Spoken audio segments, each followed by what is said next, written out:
राष्ट्रीय पंचायत राज दिवस पर पीएम नरेंद्र मोदी आज सुबह 11 बजे वीडियो कॉन्फ्रेंसिंग के जरिए देश भर की पंचायतों को संबोधित करेंगे। इस दौरान वे ई ग्राम स्वराज पोर्टल और मोबाइल ऐप को भी लॉन्च करेंगे। गोवा और मणिपुर के बाद त्रिपुरा को भी कोरोना मुक्त राज्य घोषित किया गया। मुख्यमंत्री बिप्लब देब ने कहा कि राज्य में कोरोना के दूसरे मरीज की रिपोर्ट भी नेगेटिव आई है, जिसके बाद उसे डिस्चार्ज कर घर भेज दिया गया है।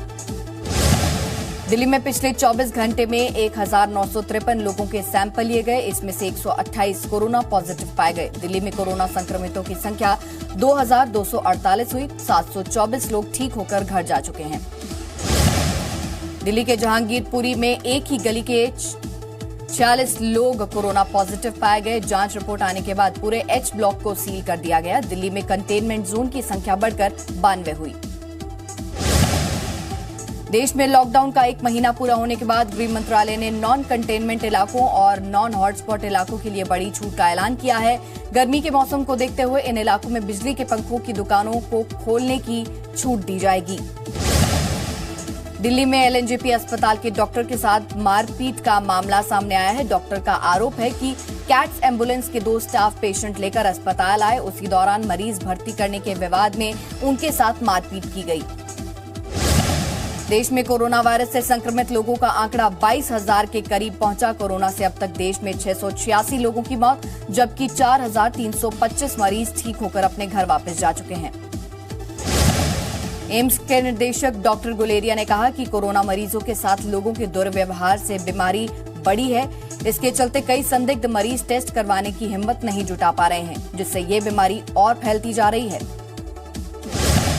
कांग्रेस की अंतरिम अध्यक्ष सोनिया गांधी ने आरोप लगाया कि कोरोना महामारी के दौरान बीजेपी देश का सांप्रदायिक सौहार्द बिगाड़कर नफरत का वायरस फैला रही है। बीजेपी ने सोनिया गांधी के इस बयान की आलोचना की है। आईआईटी दिल्ली पहला शैक्षणिक संस्थान बन गया है जिसने कोरोना वायरस की जांच के लिए आरटी-पीसीआर किट बनाई है। किट को आईसीएमआर ने भी हरी झंडी दिखा दी है। ये किट जांच के लिए जल्द ही बाजार में उपलब्ध होगी। महाराष्ट्र के नागपुर में एक व्यक्ति से 56 लोगों में कोरोना फैलने का मामला सामने आया। 5 अप्रैल को 68 साल के व्यक्ति की मौत के बाद उसकी कोरोना रिपोर्ट पॉजिटिव आई। परिवार के लोगों ने टेस्ट करवाया तो वो भी कोरोना पॉजिटिव निकले। राजस्थान में ब्यावहार के एक सॉफ्टवेयर इंजीनियर नरेश बंसल ने अपने 2 दोस्तों के साथ मिलकर कोरोना वायरस की जांच करने वाला सॉफ्टवेयर बनाया। इंजीनियर का दावा है कि ये सॉफ्टवेयर 5 मिनट में 1000 लोगों की जांच कर सकता है। दिल्ली पुलिस की क्राइम ब्रांच टीम ने गुरुवार को शामली में निजामुद्दीन मरकज के प्रमुख मौलाना आसाद के फार्म हाउस पर छापा मारा। लोकल पुलिस के साथ मारे गए छापे में फार्म हाउस में मौजूद लोगों से पूछताछ भी की गई। कर्नाटक और केरल में गुरुवार को रमजान का चांद दिख जाने की घोषणा की गई। इसके साथ ही आज से देश भर में रमजान का महीना शुरू हुआ। केंद्रीय मंत्री मुख्तार अब्बास नकवी ने लोगों से मस्जिद के बजाय घरों में नमाज अता करने की अपील की। कोरोना महामारी का असर रमजान पर भी नजर आ रहा है। तिरुवनंतपुरम की मार्केट में रमजान की खरीदारी को लेकर बहुत कम लोग नजर आए। लॉकडाउन के चलते मार्केट में कुछ ही दुकानें खुली थी, जहां पर लोगों ने जरूरी चीजों की खरीदारी की। लॉकडाउन का उल्लंघन करने वाले वधावन बंधुओं और उनके साथ के 21 लोगों को पंचगनी से महाबलेश्वर लेकर जा रहे होम क्वारंटीन किया गया है। इस मामले में गुरुवार को बॉम्बे हाईकोर्ट में सुनवाई भी हुई, जिसे 30 अप्रैल तक के लिए टाल दिया गया। कश्मीर के शोपिया में आतंकियों ने पुलिस के एक कांस्टेबल को अगवा कर लिया। गुरुवार शाम को सिपाही के अपहरण की सूचना के बाद उसकी तलाश में सर्च ऑपरेशन शुरू किया गया, जिसके बाद आतंकी उसे पास के जंगलों में छोड़कर भाग गए। महाराष्ट्र के पालघर में 2 साधुओं समेत 3 लोगों की हत्या के मामले में विश्व हिंदू परिषद के संतों ने गुरुवार को महाराष्ट्र के राज्यपाल भगत सिंह कोश्यारी से मुलाकात की। राजभवन में हुई इस बैठक में संतों ने आरोपियों को सख्त सजा देने की मांग की है। पालघर में संतों की हत्या पर बीजेपी ने उद्धव ठाकरे सरकार पर तीखा हमला किया। बीजेपी नेता राम कदम ने कहा कि राज्य सरकार इस मामले की सभी एंगल से जांच नहीं करवाना चाहती, इसीलिए इस मामले की सीबीआई जांच के आदेश दिए जाने चाहिए। पालकर के गढ़ चिंचले गांव की सरपंच चित्रा चौधरी ने कहा कि 16 अप्रैल को साधुओं पर हमले की सूचना मिलने पर उन्होंने मौके पर पहुंचकर सुरक्षित निकालने की पुलिस से हवाले कर दिया था। इसके बाद उनकी सुरक्षा की जिम्मेदारी पुलिस की थी।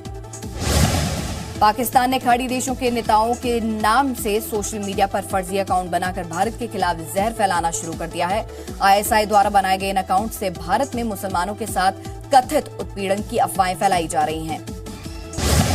फिल्म अभिनेता अमिताभ बच्चन ने सोशल मीडिया पर वीडियो जारी कर कोरोना से लड़ रहे डॉक्टरों का आभार जताया। अमिताभ बच्चन ने कहा कि पता है मंदिर क्यों बंद है, क्योंकि भगवान सफेद कोट पहनकर हॉस्पिटल में काम कर रहे हैं। लॉकडाउन होने से कश्मीर में भी वायु प्रदूषण खत्म हुआ। धूल मिट्टी की परतें हटने से कश्मीर के श्रीनगर से दिखाई दिया पीर पंजाल पर्वत। डल झील का पानी भी हुआ साफ। श्रीनगर में प्रकृति का ये सुंदर रूप लोगों में चर्चा का विषय बना हुआ है। हिमाचल प्रदेश में मनाली लेह राजमार्ग पर बर्फ हटाने का काम शुरू कर दिया गया है। बर्फ काटने वाली मशीनें रोहतांग पार्क से बर्फ हटा रही हैं। इस राजमार्ग को अगले कुछ दिनों में वाहनों के लिए खोल दिया जाएगा। भगवान बद्री विशाल के कपाट अब 15 मई को खोले जाएंगे। इसके लिए देवस्थानम बोर्ड की ओर से मंदिर में रंग रोगन शुरू कर दिया गया है। बद्रीनाथ धाम में इन दिनों 5 फीट तक बर्फ गिरी हुई है, जिसे साफ करने का भी काम चल रहा है। जयपुर के टोंक रोड पर राधा स्वामी सत्संग व्यास और अक्षय पात्र फाउंडेशन की ओर से जरूरतमंदों के लिए रोजाना भोजन के करीब 2.5 लाख पैकेट तैयार किए जा रहे हैं। आधुनिक मशीनों की मदद से तैयार होने वाले पैकेटों को बाद में जरूरतमंदों तक पहुंचा दिया जाता है। उत्तराखंड में ऋषिकेश राजाजी टाइगर जोन में लॉकडाउन के चलते बाहरी आवाजाही इन दिनों प्रतिबंधित है। ऐसे में वन कर्मी जंगलों में गश्त करके जानवरों के आचरण और उनके व्यवहार पर नजर रख रहे हैं, जिससे वे किसी संक्रमण का शिकार न हो जाएं। राजस्थान में सीकर जिले के खाटू श्याम जी मंदिर में पत्रकार संस्थान की ओर से पुलिसकर्मियों को साफा पहनाकर सम्मान किया गया। इस दौरान पुलिसकर्मियों पर पुष्प वर्षा करके और कोरोना योद्धा जिंदाबाद के नारे लगाकर उनका हौसला बढ़ाया गया। राजस्थान के अलवर जिले में लोगों ने सफाई कर्मचारियों पर पुष्प वर्षा की और उनका हौसला बढ़ाया। शव विधायक समेत आम लोगों ने शिवाजी पार्क क्षेत्र में इकट्ठे होकर सफाई कर्मियों के सम्मान में तालियां बजाई और उनके ऊपर फूल बरसाकर उनका आभार जताया। गुजरात के साबरकांठा जिले का वीरपुर गांव अनोखे तरीके से लोगों को लॉकडाउन के पालन का संदेश दे रहा है। लोगों ने गांव की गलियों के नाम अलग अलग राज्यों के नाम पर रखकर उन्हें पूरी तरह से सील कर दिया है और दूसरी गलियों में जाने पर बैन लगा दिया है। पुडुचेरी के एक विधायक ने डॉक्टर को अनोखे अंदाज में अभिवादन किया। विधायक अपनी टीम के साथ कोरोना अस्पताल में पहुंचे और एक डॉक्टर के पैरों में झुक गए। डॉक्टर ने झिझकते हुए तुरंत अपने पैर पीछे खींच लिया और विधायक से ऐसा न करने की अपील की। दिल्ली में 3 करोड़ की ड्रग्स के साथ 5 लोगों को गिरफ्तार किया गया है। पकड़े गए तस्करों में से 2 महिलाएं भी शामिल है। एक खुफिया सूचना के बाद पुलिस ने अभियान चलाकर तस्करों की गिरफ्तारी की। दिल्ली के एलएनजेपी अस्पताल में डाइटिशियन को हुआ कोरोना। इसके चलते किचन को अगले आदेश तक बंद कर दिया गया है। एलएनजेपी अस्पताल में कोरोना के मरीजों को इलाज चल रहा है। संपर्क में आए लोगों को क्वारंटीन किया गया है। देश की आर्थिक राजधानी मुंबई में कोरोना पॉजिटिव मरीजों की संख्या 4,205 हो गई है। एक दिन में कोरोना के 478 मामले सामने आए। वहीं एक दिन में 6 लोगों की मौत हो चुकी है। अब तक कुल 167 मौतें हो चुकी हैं। 473 लोगों ने कोरोना को मात दी है। 48 लोगों को डिस्चार्ज किया जा चुका है। महाराष्ट्र के मालेगांव में एक दिन में कोरोना वायरस के 9 केस सामने आए। मालेगांव में कोरोना पॉजिटिव की कुल संख्या 110 हुई है। वहीं मरने वालों की संख्या 10 हो चुकी है। इससे प्रशासन की चिंताएं बढ़ गई हैं। लोगों को घरों में रहने की सलाह दी जा रही है। महाराष्ट्र के औरंगाबाद में कोरोना पॉजिटिव मां ने अपनी नवजात बच्ची को जन्म के 5 दिन बाद फोन पर देखा। 18 अप्रैल को बेटी को जन्म देने के बाद नहीं देख पाई थी महिला। फोन पर बेटी को देखने के बाद मां भावुक हो गई। पश्चिम बंगाल सरकार ने राशन की दुकानों के लिए समय सीमा तय कर दी है। 31 मई तक राशन की दुकानें दिन में 2 बार खोली जाएंगी। सुबह 8 बजे से दोपहर 12 बजे और दूसरी बार दोपहर 2 बजे से रात 8 बजे तक खुली रहेंगी दुकानें। कोटा में फंसे जबलपुर छात्र कल शाम घर पहुंच गए। मध्य प्रदेश सरकार की पहल पर जबलपुर से छात्रों के लिए बसें रवाना हुई थी। लॉकडाउन के चलते फंसे 80 छात्रों को स्क्रीनिंग के बाद घर भेजा गया। सभी छात्र क्वारंटीन में रहेंगे। दक्षिण अफ्रीका का एक लोकप्रिय गीत पाटा पाटा एक बार फिर सुर्खियों में है। होशा भाषा में पाटा पाटा का मतलब टच टच होता है। इस गाने में कोरोना से बचने की जानकारी को शामिल किया गया है। No signal, no worry. Presenting Z News app with live TV, latest updates and expert opinion. Available on Google Play and App Store. Download it now.